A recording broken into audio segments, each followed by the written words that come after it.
आप सभी अभ्यर्थियों का स्वागत है आपका अपने YouTube चैनल टेट की पाठशाला में। दोस्तों, आज मैंने C TET, UP TET, U TET और एस टेट 2021 के मैथमेटिक्स सब्जेक्ट से बहुत ही महत्वपूर्ण प्रश्न लेकर आया हूं, जो कि आपकी परीक्षा के लिए अत्यंत महत्वपूर्ण हैं। यह प्रश्न आपको आपकी परीक्षा में 1 से 2 नंबर दिलाने के लिए सार्थक सिद्ध होंगे। दोस्तों, अगर आपको मेरा प्रयास अच्छा लगे तो मेरे चैनल को सब्सक्राइब, वीडियो को अधिक से अधिक शेयर एवं लाइक भी करिए। चलिए दोस्तों, शुरू करते हैं आज का आपका पहला प्रश्न। पहला प्रश्न दिया गया है, भिन्न के अंश और हर का योग 8 है। यदि अंश और हर दोनों में 3 जोड़ा जाता है तो भिन्न 3/4 हो जाती है। भिन्न क्या है? तो इस प्रश्न को कैसे सॉल्व करेंगे, चलिए देख लेते हैं हल। पहले जो चीज़ दिया गया उसको हम लोग नोट कर लेते हैं। तो पहले हमारे भिन्न में क्या होता है, हमारा अंश होता है और हर होता है, तो हम उसको मान लेते हैं। तो माना अंश क्या है आपका x तथा हर आपका y है। अब जो प्रश्न में दिया गया है उस अनुसार हम लोग यूज़ कर लेते हैं। तो क्या दिया गया आपका, भिन्न के अंश और हर का योग आपका 8 दिया गया। तो अंश आपका क्या है, x है, और हर क्या है आपका y है। प्रश्नानुसार आपका क्या हो जाएगा, अंश और अंश आपका x दिया है और हर आपका दिया गया y, बराबर आपका योग कितना दिया गया 8। इसको हम लोग क्या मान लेते हैं, हम लोग समीकरण नंबर 1 मान लेते हैं। अब दूसरा शर्त क्या दिया गया है आपका, यदि अंश और हर दोनों में 3 जोड़ा जाता है। तो अगर ये अंश और हर में 3 जोड़ दिया जाता है तो भिन्न क्या हो जाती है आपकी 3/4 हो जाती है। तो द्वितीय शर्तानुसार आपकी क्या हो जाएगी, भिन्न में आपका अंश क्या दिया गया x दिया गया, x में आप क्या जोड़ देंगे 3 जोड़ देंगे, और हर में कितना जोड़ देंगे आप लोग 3 जोड़ देंगे। इसका योग कितना हो जाता है आपका 3/4 हो जाता है। अब क्या हो जाएगा आपका, अब इसको सॉल्व कर लीजिए। सॉल्व करने पे क्या करेंगे हम लोग, इसका तिर्यक गुणा कर लीजिए। तिर्यक गुणा करने पे क्या आएगा आपका, ये आ जाएगा 4x + 3 बराबर 3y + 3। अब इसको आपस में गुणा कर लीजिए। आपस में गुणा करने पे क्या आ जाएगा, 4 का अंदर गुणा कर लीजिए, 4x + 4 × 3 = 12 बराबर 3y + 9 हो गया। अब इसको और सॉल्व करने पे क्या आएगा, आप x और y के टर्म को एक साथ कर लीजिए। तो क्या आ जाएगा आपका 4x - 3y बराबर आपका क्या आ जाएगा 9, और 12 उधर जाके हो जाएगा माइनस में हो जाएगा। अब इसको और सॉल्व करने पे क्या आ जाएगा आपका, आ जाएगा आपका 4x - 3y = आपका कितना आ जाएगा, यहाँ 12 आपका अधिक है लेकिन निगेटिव है, तो 12 में से 9 घट जाएगा तो कितना आएगा -3। इसको हम लोग समीकरण नंबर 2 मान लेते हैं। अब क्या कर लेते हैं हम लोग, जो समीकरण नंबर 1 दिया गया है इसको और इसको सॉल्व कर लेते हैं समीकरण नंबर 2 को। लेकिन यहाँ देखिए, अगर हम लोग y के पक्ष को एक समान करेंगे तो समीकरण नंबर 1 में हमें किससे गुणा करना पड़ेगा आपको, यहाँ देखिए 3y दिया गया तो हमें लोग को समीकरण में किससे गुणा करना पड़ेगा, समीकरण नंबर 1 में आपको 3 से गुणा करना पड़ेगा। तो यहाँ लिख लीजिए समीकरण 1 में 3 से गुणा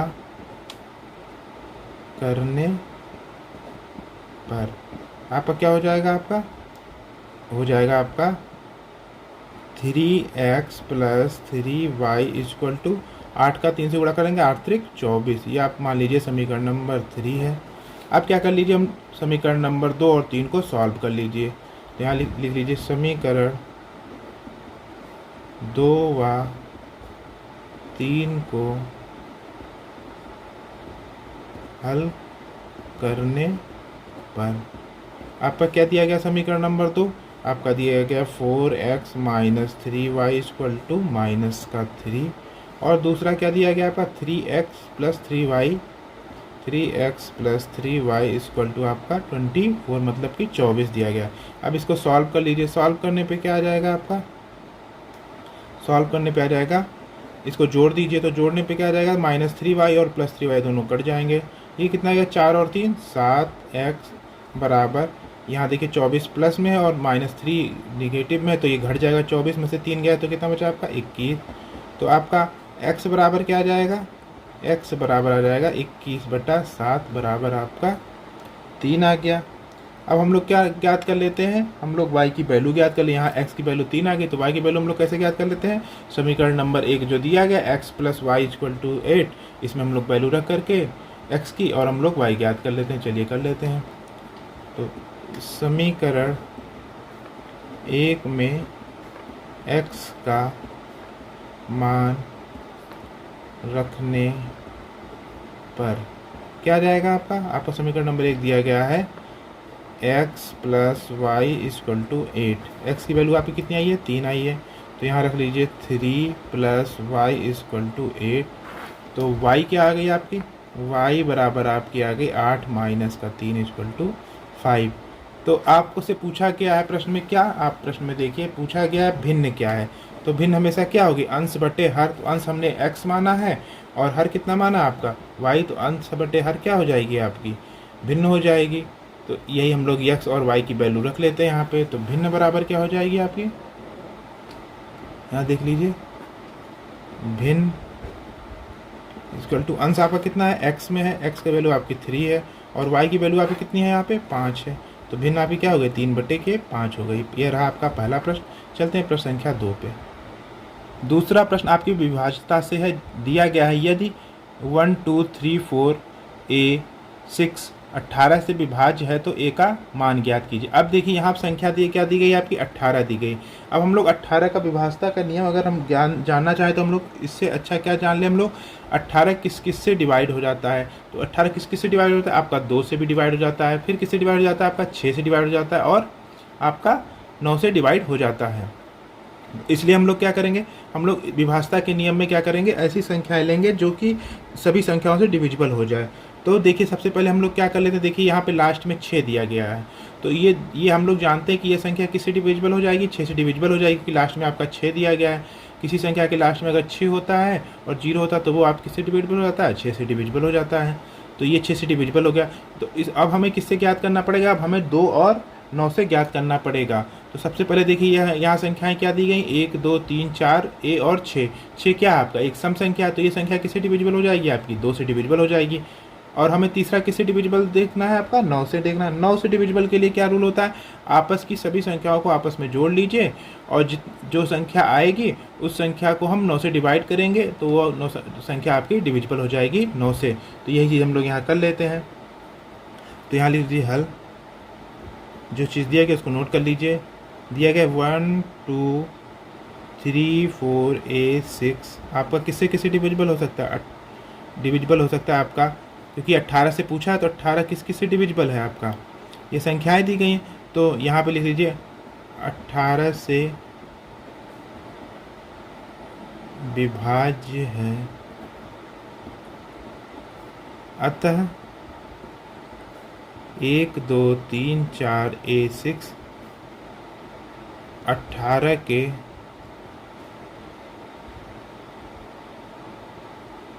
भाज्य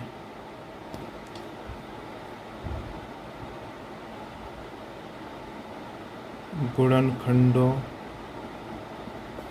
से भी विभाजित होगी। तो 18 के आप कौन कौन से गुणनखंड हो सकते हैं जो आपको डिवाइड कर दे 18 को। तो 18 क्या क्या हो सकते हैं, आपको पहला हो सकता है आपका 2 भी 18 को डिवाइड कर देता है आपका। उसके बाद 4 आपको डिवाइड नहीं करता है, 3 भी आपका डिवाइड कर देता है। उसके बाद आपका क्या हो सकता है, आपका 6 भी हो सकता है। उसके बाद आपका क्या हो सकता है, आपका 9 हो सकता है और खुद 18 हो सकता है। तो क्योंकि ये संख्याएं आपके 18 से डिविजिबल है तो हम इसमें से रूल को जो फॉलो कर रहे हैं उसको हम लोग देख लेते हैं। अभी यह संख्या हमको पहले किससे चेक करनी पड़ेगी, हमको 2 से डिविजिबल है कि नहीं है। तो 2 से डिविजिबल है क्योंकि यहाँ पे लास्ट में क्या है आपका 6 है, 6 एक सम संख्या, तो ये 2 से डिविजिबल है। 3 अगर 3 से डिविजिबल है तो वो संख्या क्या होनी चाहिए, 9 से भी डिविजिबल होना चाहिए। तो 3 से की संख्याओं को क्या करने के लिए क्या होता है आपका, सभी संख्याओं का योग कर लीजिए। अगर वो संख्या आपकी 3 से डिविजिबल है तो वो संख्या भी आपका 3 से डिविजिबल होगा। 6 से क्या होती है, जिसकी लास्ट में आप 2 और 3 से डिविजिबल हो, तो जो संख्या 2 और 3 से डिविजिबल होगी वो 6 से डिविजिबल होगी। और उसके लास्ट में आपका 0 और 6 रहता है तो संख्या आपकी 6 से डिविजिबल हो जाती है। अब क्या हो जाएगा आपका, अब हम लोग देख लेते हैं 9 की डिविजिबिलिटी रूल, क्योंकि यहाँ 3 से बड़ा आपका 9 है। तो 9 को डिविजिबिलिटी रूल क्या कहता है, आप इन सभी संख्याओं को जोड़ लीजिए। तो यहाँ लिख लीजिए 9 से विभाजिता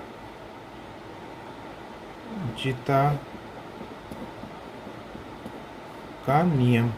क्या होता है आपका नियम, आप सभी संख्याओं को आपस में जोड़ लीजिए। क्या चीज़ दिया गया है आपका 1 + 2 + 3 प्लस आपका 4 और प्लस a और प्लस 6, ये कितना हो गया आपका, आप इसको जोड़ लीजिए। 6 4 10 3 13 2 आपका 15 और 1 16, ये हो जाएगा 16 + a बराबर आपका क्या है, ये आपका 16 + a हो गया। अब हमसे कहा गया कि 18 से विभाज्य है, तो ये संख्याएं किससे डिविजिबल हो सकती है, आपकी 9 से भी डिविजिबल हो सकती है। तो अब बताइए हमें 9 से डिविजिबल करने के लिए 16 में a की वैल्यू क्या रखेंगे कि 9 से डिविजिबल हो जाएगी। ऑप्शन में देखिए, ऑप्शन में आपका दिया गया 2 9 और 1 और 4 7, तो कौन कुछ संख्या हो सकती है आपकी 16। पहले एक ही जगह हम लोग क्या रख लेते हैं, हम लोग 2 रख लेते हैं। तो 16 और 2 कितना हो गया आपका 18, तो 16 और 2 18 अगर करेंगे, 16 + 2 आपका कितना हो गया 18, तो ये किससे डिविजिबल, आपका 9 से डिविजिबल है। तो इसलिए ऑप्शन संख्या कौन सा सही होगा आपका, ऑप्शन संख्या इसका आपका 2 सही हो, पहला सही होगा, मतलब कि 2, तो इसका ऑप्शन संख्या 2 सही है। अब चलते हैं प्रश्न संख्या 3 पे। तीसरा प्रश्न दिया गया 5 6 और 10 से विभाज्य न्यूनतम वर्ग संख्या है। तो सबसे पहले इस प्रश्न में हम लोग क्या करेंगे, आप 5 6 और 10 का एलसीएम ले लेते हैं। तो चलिए हल, यहाँ देखिए 5 6 तथा 10 का लघुत्तम समापवर्तक क्या हो जाएगा आपका, 5 6 और 10 ऐसी संख्या करिए जिसमें हमारी सभी संख्या उसको डिवाइड कर दे। तो 5 और 6 और 10 का लघुत्तम क्या हो जाएगा आपका 30 हो जाएगा। अब 30 हो गया, अब क्या न्यूनतम वर्ग संख्या पूछा है, तो न्यूनतम वर्ग संख्या क्या हो सकती है आपकी 30। 30 आपकी लघुत्तम समापवर्तक होता है, और 30 को हम लोग किस तरह लिख सकते हैं, आपका 2 × 3 × 5 लिख सकते हैं। अब क्या हो गया, हमें इसको क्या बनाना, न्यूनतम पूर्ण वर्ग संख्या बनानी। तो हम लोग क्या लिखते हैं, इसे एक पूर्ण वर्ग बनाने के लिए 30 को, मतलब लघुत्तम समापवर्तक को उसके अभाज्य गुणनखंडों से गुणा करना पड़ेगा। मतलब कि 2 × 3 × 5 से गुणा करने पर, तो अभीष्ट वर्ग संख्या आपका क्या हो जाएगा, आपका हो जाएगा 30 और गुणे इसका क्या हो जाएगा 2 × 3 और × 5 हो जाएगा। इसकी वैल्यू क्या हो जाएगी, इसकी वैल्यू 30 है और इसकी भी वैल्यू 5 × 15 और 2 × 30, मतलब कितना हो गया 30 × 30 = आपका कितना हो गया 900। तो आपकी अभिष्ट वर्ग संख्या क्या है, न्यूनतम वर्ग संख्या आपकी 900 है। इसलिए न्यूनतम वर्ग संख्या आपकी क्या है 900 है, जो कि आपकी 5 6 और 10 से विभाज्य है। ये आपका आंसर हो गया। चलते हैं प्रश्न संख्या 4 पे। प्रश्न संख्या 4 दिया गया, जो संख्याओं का अनुपात 9:11 है और उनका महत्तम समापवर्त 8 है, तो उनका लघुत्तम समापवर्त ज्ञात कीजिए। तो सबसे पहले इसको हल कर लेते हैं। इसको हो जाएगा, माना दो संख्याएं, जब आपका अनुपात में दिया गया तो उसको हम अनुपात हटाने के लिए किसी एक संख्या से हम लोग गुणा कर देते हैं। मान लेते हैं वो संख्या x है, तो हो जाएगा क्या संख्या है कि 9x तथा 11x हैं। ये आप हो गया। अब क्या हो जाएगा, आपका दिया गया है आपका महत्तम समापवर्त, तो महत्तम समापवर्तक आपका कितना दिया गया है, आपका 8 दिया गया है। तो इसलिए क्या होगा आपका, अगर महत्तम समापवर्त को हम लोग इसमें गुणा कर देंगे तो आपका वही क्या हो जाएगा, संख्या हो जाएगी। तो संख्याएं क्या हो जाएंगी, हम लोग महत्तम समापवर्त में इसमें गुणा कर दें। x का मान लीजिए आपका 8 हो गया, तो ये यहाँ पे लिख लीजिए। इसलिए आपका हो गया संख्या क्या हो जाएगी 72, यानी होगी, यानी किस लिए होगी, कैसे होगी 72 आपकी, आप 9 में 8 का गुणा कर लीजिए, क्योंकि महत्तम समापवर्त से गुणा कर दीजिए संख्याओं में, तो 8 9 72 हो गया। और क्या होगी, तथा आपकी 88, यानी क्या हो जाएगा, हमने क्या किया है 11 में आपका 8 से गुणा कर दिया है,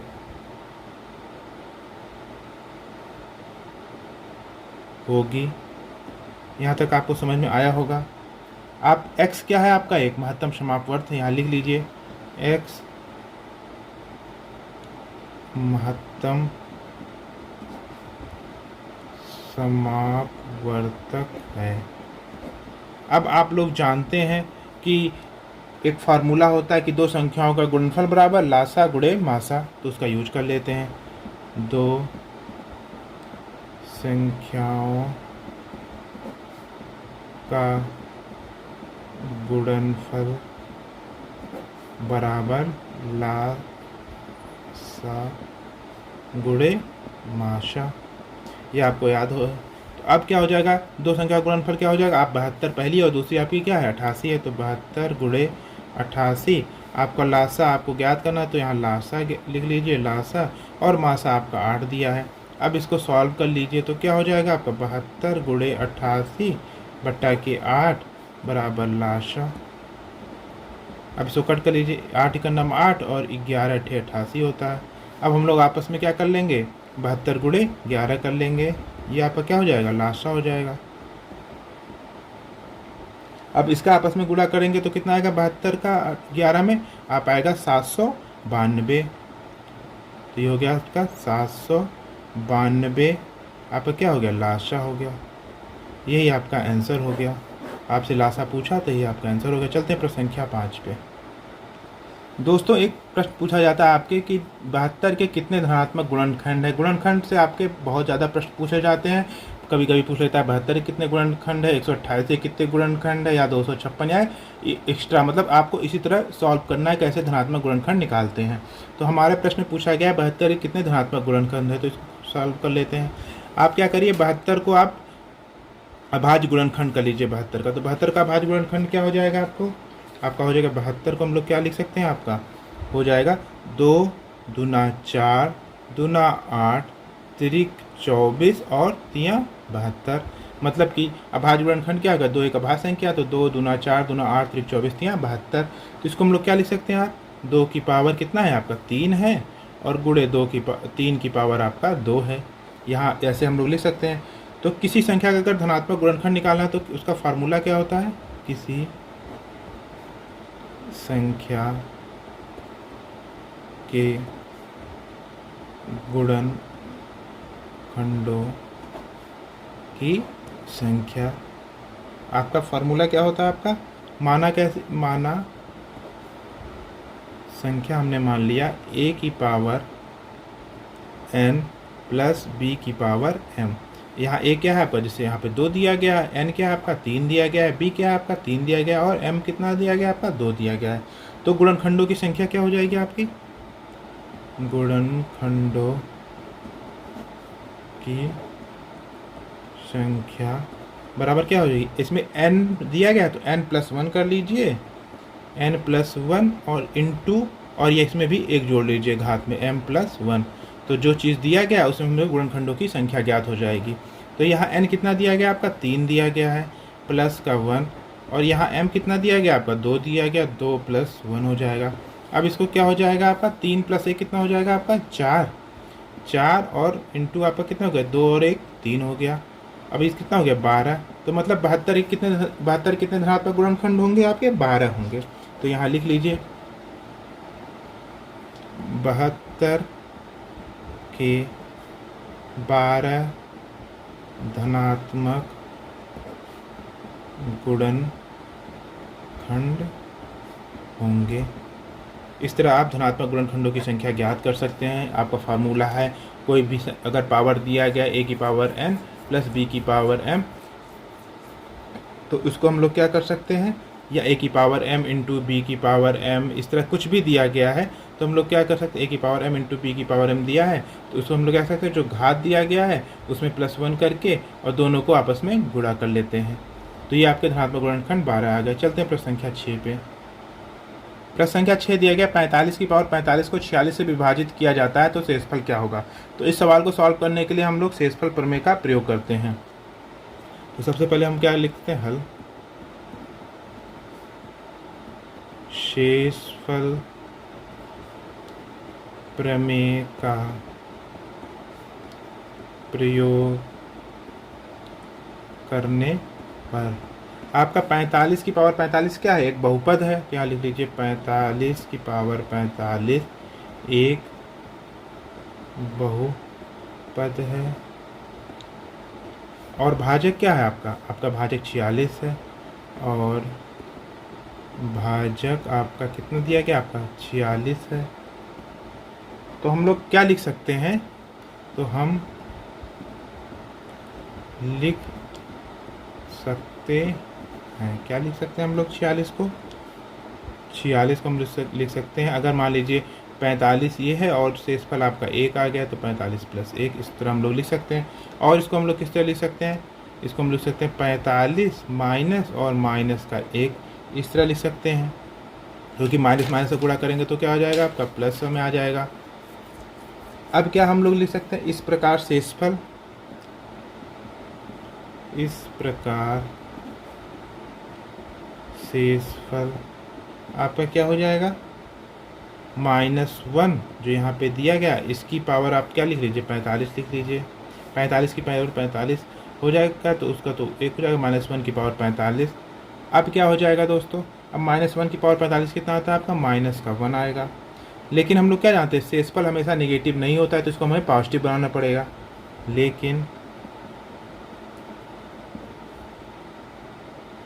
हम शेषफल एक ऋणात्मक पद नहीं लेते हैं तो क्या हो जाएगा, इसको हमें धनात्मक बनाने क्या करना पड़ेगा, हमें 46 जो दिया गया उसमें से 1 घटा दीजिए तो क्या हो जाएगा, इस प्रकार शेषफल आपका क्या हो जाएगा, जो भाजक है उसमें से -1 घटा दीजिए जो आपका शेषफल आया है। तो -1 घटाएंगे तो कितना आएगा आपका, 46 में से क्या आपका 45 हो गया। तो इसका शेषफल क्या आएगा आपका 45 आंसर होगा। चलते हैं प्रश्न संख्या आपका 7 पे। प्रश्न संख्या 7 दिया गया 2 अंकों की एक संख्या में 2 अंकों का गुणनफल आपका 72 है और उनका योग आपका 17 है तो इकाई स्थान दहाई स्थान से अधिक है। यहाँ पे दिया गया इकाई स्थान जो है वो दहाई स्थान से अधिक है तो संख्याएं ज्ञात कीजिए। तो इसको सॉल्व कर लेते हैं। इसको मैं पहले पूरी तरह सॉल्व कर लूँगा, उसके बाद एक शॉर्ट ट्रिक बताऊँगा जिससे कि इसको ऑप्शन से आप सॉल्व कर सकते हैं इस प्रश्न को। तो चलिए पहले इसको सॉल्व कर लेते हैं। तो क्या हो जाएगा, माना इकाई का अंक आप मान लीजिए x है तथा दहाई का अंक आपका y है। तो क्या दिया गया है, 2 अंकों का आपका योगफल दिया गया है 17। तो अंकों का योगफल, उनका योगफल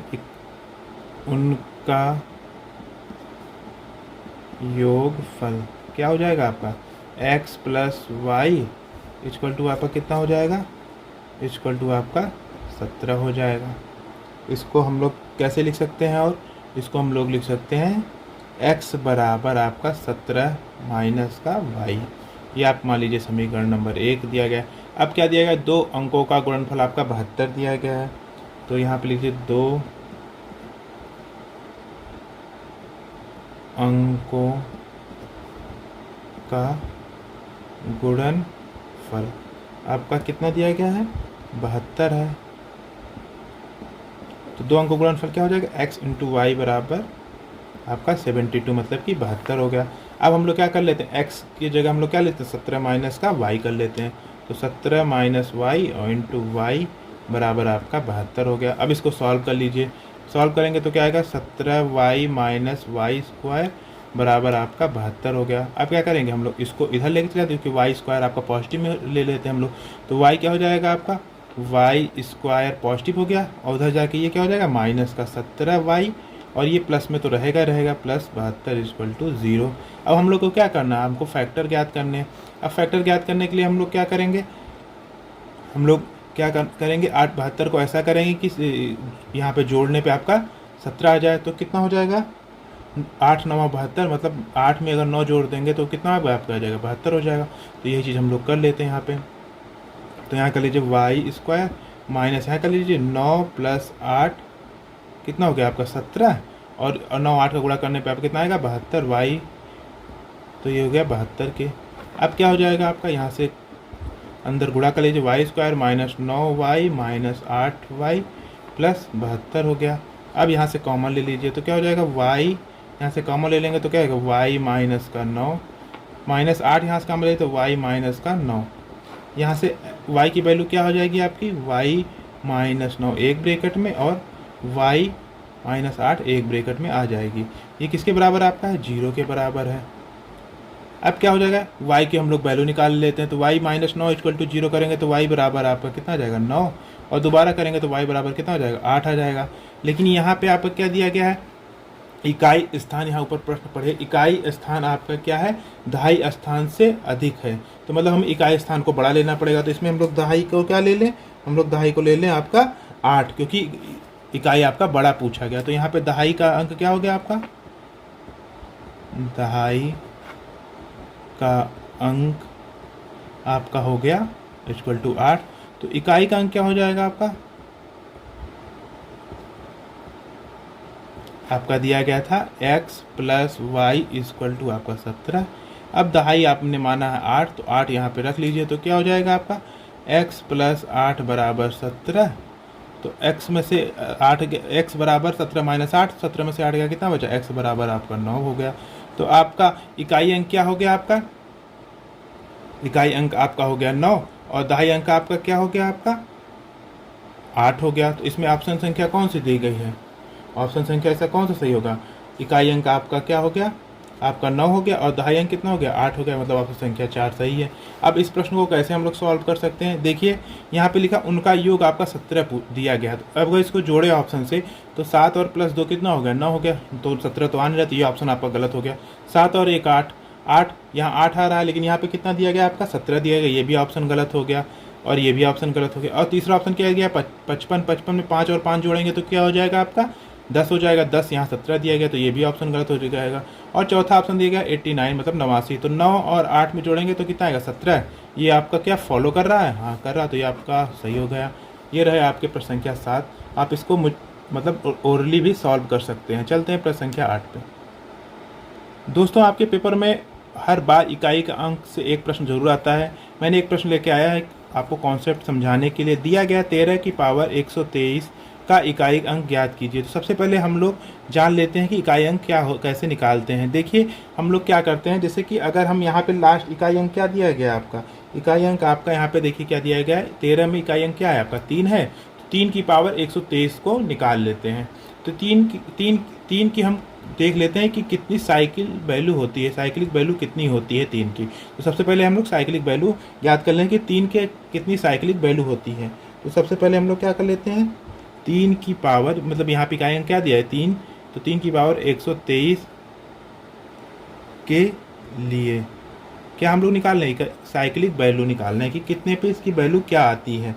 अगर हम लोग कर ले 3 की पावर 1 करें, 3 की पावर के लिए इकाई अंक आपका क्या आएगा 3 की पावर 1 क्या होता है हमेशा 3 होता है।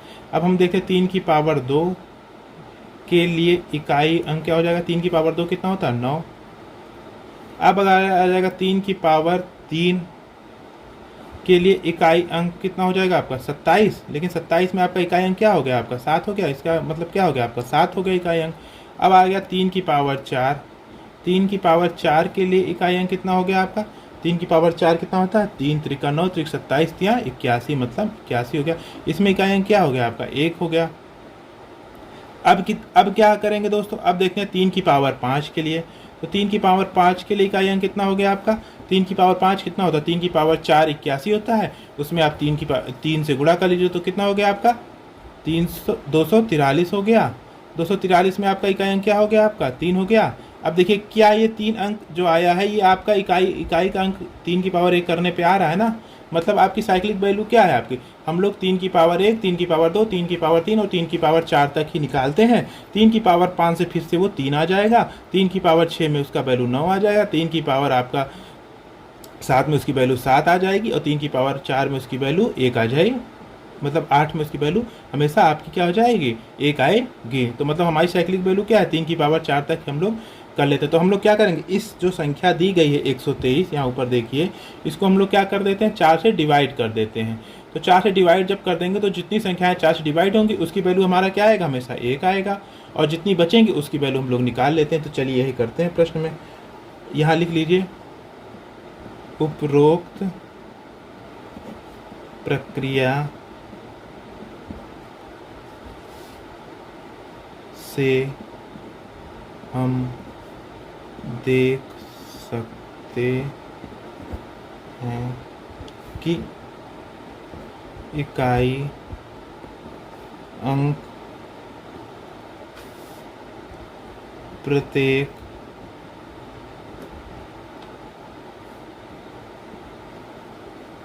चौथी घात के बाद दोहरा रहा है।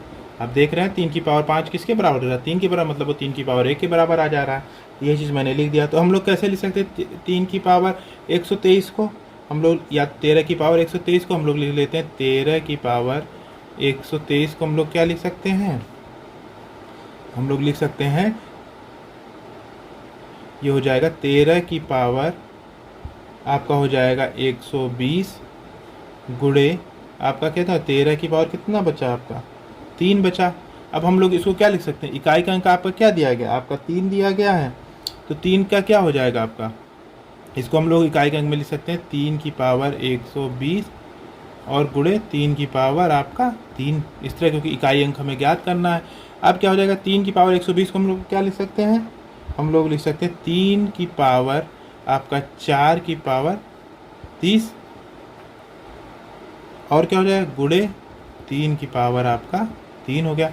इसकी वैल्यू कितनी आ गई है? 3 की पावर 4 की वैल्यू देखिए कितनी है? 1 की पावर आपकी 30 हो गई। तो 1 की पावर 30 की वैल्यू क्या हो गई आपकी? 1 हो जाती है। तो यहाँ पे लिख लीजिए 1 की पावर 30 गुणे 3 की पावर आपका 3 हो गया। यहाँ 1 की पावर 30 की वैल्यू क्या हो गई? 1 गुणे 3 की पावर 3 की हम लोग निकालें इकाई अंक कितना आ गया आपका? 7 आ गया। तो 7 गुणे कितना आ गया आपका? 7।